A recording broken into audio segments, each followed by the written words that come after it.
വനം വകുപ്പിന്റെ ഫെൻസിങ്ങുകൾ തങ്ങൾക്ക് ഒന്നുമല്ലെന്ന് വീണ്ടും തെളിയിച്ച് കാട്ടാനകൾ. കോട്ടപ്പടി വാവേലിയിൽ കഴിഞ്ഞ ദിവസവും രാത്രി കാട്ടാന ഇറങ്ങി.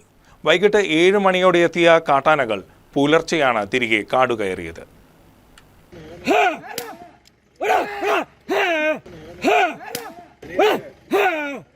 കഴിഞ്ഞ ദിവസം രാത്രി 7 മണിയോടെയാണ് വാവേലി വേട്ടാമ്പാറ റോഡിൽ കാട്ടുകൊമ്പൻ ഇറങ്ങിയത്. കോട്ടപ്പടി പഞ്ചായത്തിലെ വടക്കും ഭാഗം വാവേലി പ്രദേശത്ത് ജനവാസ മേഖലയിൽ സ്ഥിരമായി ശല്യമുണ്ടാക്കുന്ന മുറിവാലൻ ആനയാണ് ഇതെന്ന് നാട്ടുകാർ പറയുന്നു. തന്റെ തുമ്പിക്കൈ കൊണ്ട് ഹാങ്ങിംഗ് ഫെൻസിംഗിലെ കമ്പികളിൽ ചുറ്റിവരിഞ്ഞ് അതിനിടയിലൂടെ കാട്ടാന തീറ്റയെടുക്കുന്നത് ദൃശ്യങ്ങളിൽ വ്യക്തമായി കാണാം. രാത്രിയോടെ കൂടുതൽ കാട്ടാനകൾ സ്ഥലത്തെത്തി. പുലർച്ചെയോടെ ആനകൾ കാടുകയറി. അടുത്ത കാലത്തായി പ്രദേശത്ത് വൈദ്യുത വേലികൾ തുടർച്ചയായി കാട്ടാനകൾ നശിപ്പിക്കുന്നുണ്ട്. ഇവ രാത്രിയിൽ ചാർജ് ചെയ്യുന്നില്ലെന്നാണ് നാട്ടുകാരുടെ ആരോപണം.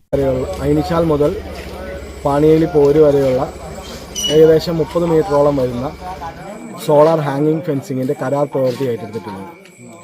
എന്നാൽ നിലവിലിട്ടിരിക്കുന്ന 6 കിലോമീറ്റർ പോലും ശരിയായ രീതിയിൽ ഫെൻസിങ് സ്ഥാപിക്കാൻ അവർക്ക് സാധിച്ചിട്ടില്ല.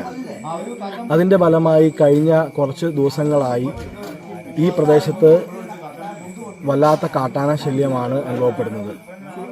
രാവിലെ 6 മണിക്ക് ശേഷമാണ് മിക്കപ്പോഴും കാട്ടാനകൾ കടന്ന് വനത്തിലോട്ട് പോകുന്നത്, കൃഷിയിടത്തിൽ നിന്ന് തിരികെ കയറി പോകുന്നത്. ഇപ്പോൾ നിലവിൽ ഈ പ്രദേശത്ത് ഒരുപറ്റം കാട്ടാനകൾ തമ്പടിച്ചിരിക്കുകയാണ്.